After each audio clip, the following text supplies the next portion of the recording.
Welcome back. Today I'll be going over chapter 1 of Lisa Marie Presley's book, From Here to the Great Unknown. Now, it's a pretty long chapter, so I'm going to try to get through all of it, but this may be part 1 of chapter 1, so I'll let you guys know if I decide to stop halfway through. Just a reminder that this book was written by both Lisa and Riley, so both will have voices in each chapter, and I'll let you know which one is which. Chapter 1 begins with Lisa speaking. Lisa says her dad, Elvis, was, quote, a god to her. She felt that he could change the weather and that the weather was dictated by his moods. Throughout this chapter, Lisa talks about how much she loves her father.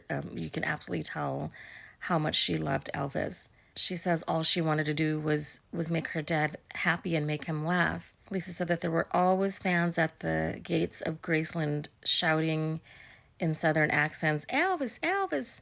And one time Lisa had mocked them saying, Elvis, Elvis. And she said that Elvis, quote, fell out laughing, just died. He thought that was the funniest thing he'd ever heard. She details another instance where she got Elvis to belly laugh. Lisa says that she had a large black and white fur bed with steps in her bedroom, and she calls it the hamburger bed because it was shaped like a hamburger. One time she was lying on the bed and Elvis was sitting in a chair next to her bed, and she asked him, how much money do you have?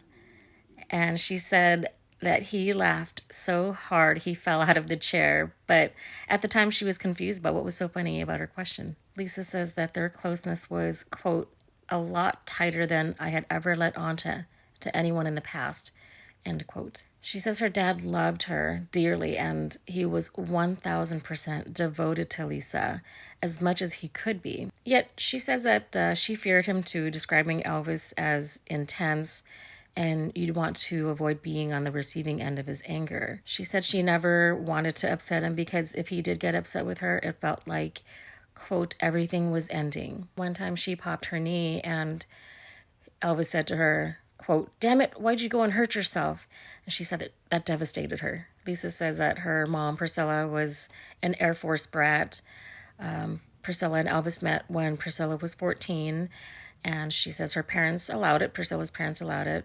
It was just different back then in regards to Elvis and Priscilla's age difference. Lisa says that Priscilla was so upset when she found out that she was pregnant, and Lisa says that Priscilla told her that she thought about trying to fall off a horse so that she'd miscarry. I don't understand how I'm a mom. I could not understand why anybody would say that to their kid, honestly. Lisa said that there were always beautiful women after Elvis, and Priscilla wanted his undivided attention.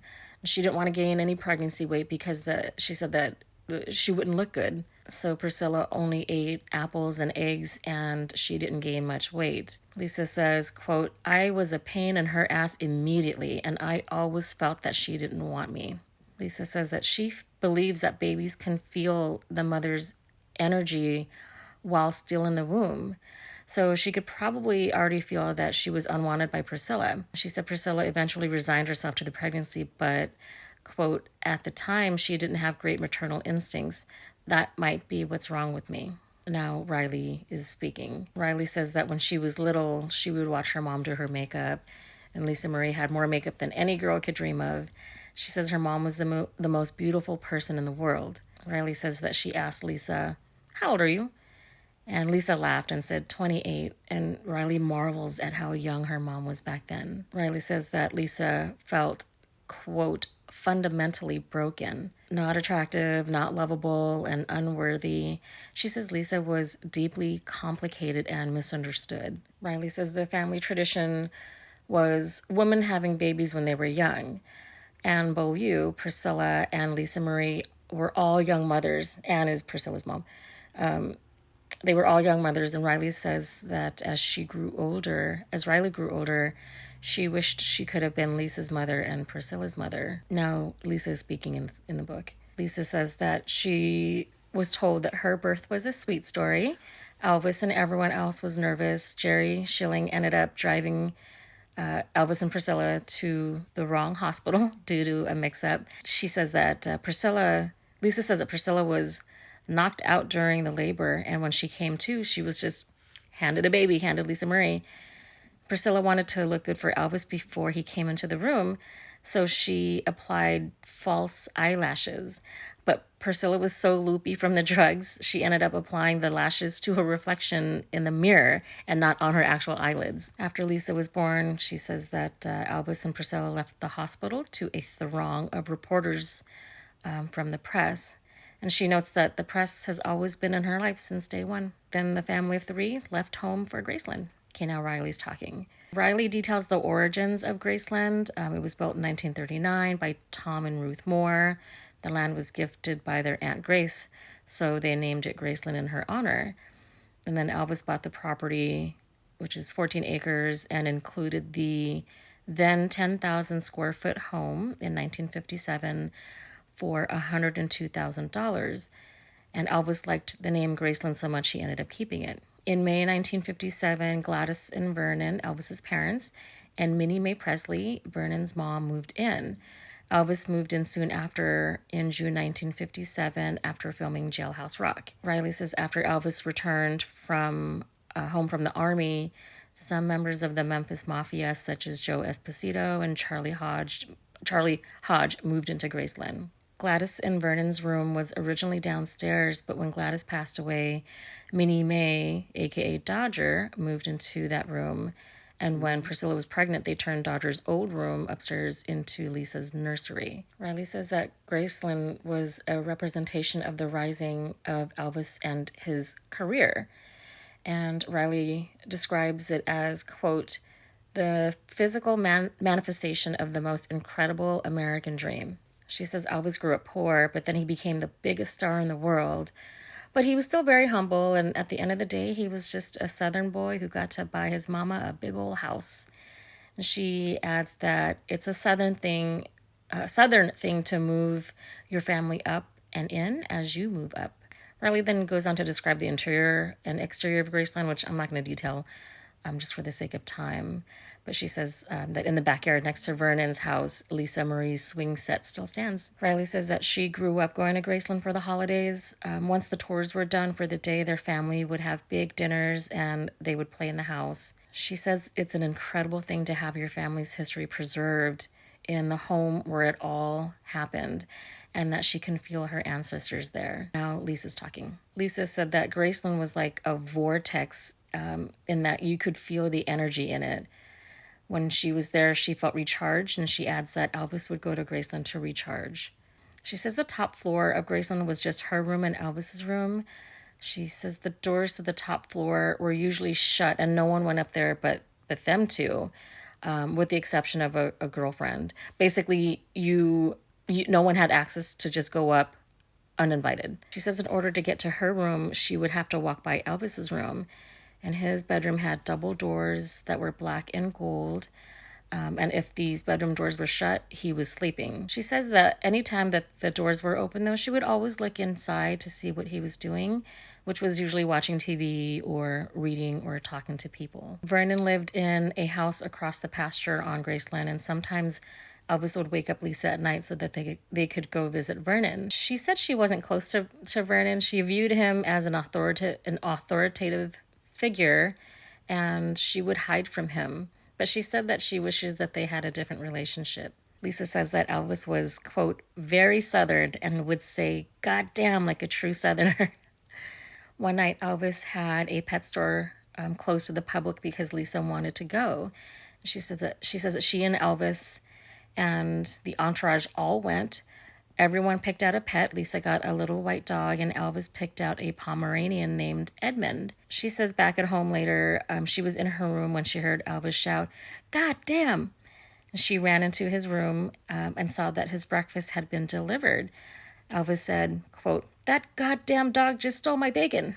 The dog had jumped on the bed and snatched Elvis's bacon and then ran off downstairs. She said Edmund became Aunt Delta's dog after that. Another time, Lisa heard Elvis shout, "God damn it."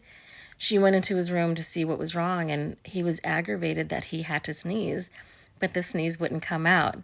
Another story Lisa shares, she said she was in her bedroom, And she had this cupboard that was filled with stuffed animals. And one day she thought she saw a rodent or something in it. So she ran and told Elvis. She says Elvis grabbed a nightstick and a cane and went into her room and shut the door. All she heard was banging sounds and Elvis yelling, "Goddamn son of a bitch." Whatever was in there, he killed. But she says that no one ever removed whatever it was. So it smelled for a month after that in her room. She says another time she was in her room and she heard Elvis yell, "Goddamn son of a bitch," from the front of the house. And then she heard a gunshot. So she ran downstairs where she saw Elvis sitting under a tree.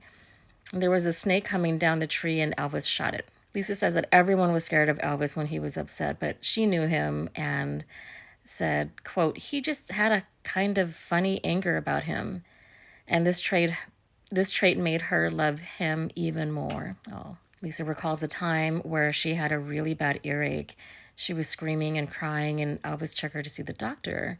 As the doctor brought out some device to remove whatever was in her ear, she says that Elvis couldn't take little Lisa crying from the pain, so he left the room. She said he didn't want to leave the room. He wanted to be there, but he also, quote, couldn't bear what was going to happen. She said he waited in the hallway, leaning on the wall, completely white. When she was done with the doctor, he picked her up and carried her out. Lisa said she had a tonsillectomy, and after the procedure, it was painful to eat anything. She was given ice cream, but she made a funny face every time she swallowed because of the pain. She said Elvis, who would sit next to her hospital bed, would wait and watch her eat and would laugh every time she made that face. Now Riley's talking. Riley says that Elvis would call Lisa Yisa with a Y. Riley found herself calling her daughter Tupelo Yitty Bitty. And she says she talks to her daughter the same way Lisa Marie would talk to her. And she said that their way of talking was passed down from Elvis. Riley says that she can remember her mom saying, "Get over here, goddammit, and give me some sugar." Riley says whenever she hears a Memphis accent, it brings nostalgia to her. Even though she's never lived in Memphis, she adds, quote, "But something inside of me has." Now Lisa Marie's talking. Lisa says that there were very few rules at Graceland, and it was just freedom to her. Elvis had gotten Lisa a baby blue golf cart that had her name on the side. There were a bunch of carts on the property, and she and her friends would race around in them, tearing up the lawn in the process. She said that they would try and decapitate the golf carts by running into tree branches, just calling it a demolition derby all day long. Sometimes she'd drive her golf cart through a fence, and then the next day the fence was fixed as if nothing happened. Lisa said there was a shed in the backyard that Elvis would use for target practice with his firearms, and somehow it became the storage shed for boxes of firecrackers.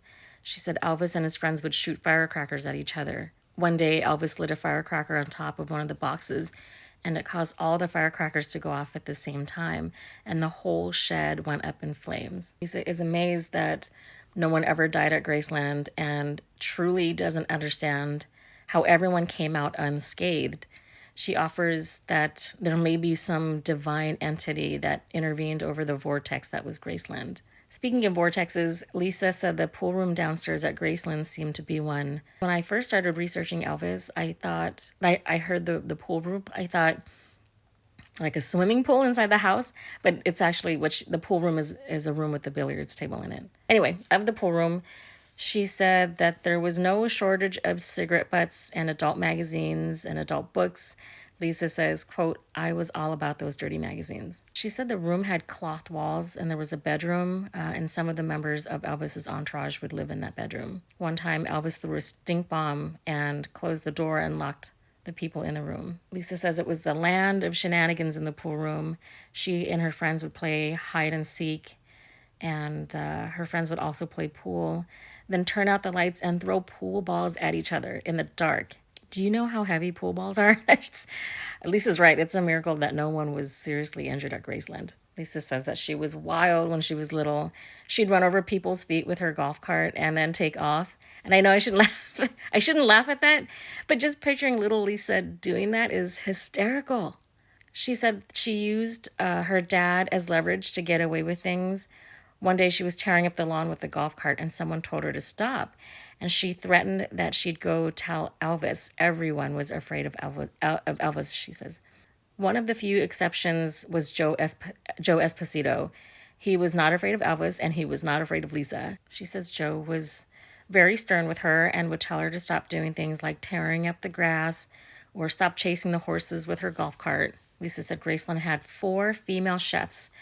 2 would work the day and 2 would work nights. They were constantly cooking because there were so many people at Graceland at any given time. She said that inside Graceland, it always smelled like, quote, the old South, with the aromas of fried chicken, french fries, hush puppies, coleslaw, greens. She said one day she asked one of the cooks to make a chocolate cake, but she was denied because Elvis was sick and could not have that. And Lisa threatened to get the cook fired. She was 4 years old. Now Riley talks. Riley says for many years, Elvis's original cooks made meals for her and the family, and Lisa would have the cooks make all the dishes that she loved growing up. After dinner, they drive around on their golf carts and just run amok. She says one time Billy Idol visited Graceland, and he and Lisa were off roaming the grounds. Then Lisa came running into the house laughing and said, "I just accidentally flung Billy Idol off the back of my golf cart." Now Lisa's talking. Lisa said Elvis was nocturnal, so she had free reign during the day, and she was up to no good most of the time. One day around 2 or 3 in the afternoon, she was outside with 2 of her friends on her golf cart. Someone flagged her down and told her Elvis was awake and wanted to talk to her. Lisa started to panic and wondered why he was up so early. She thought maybe someone told on her for something naughty she had done.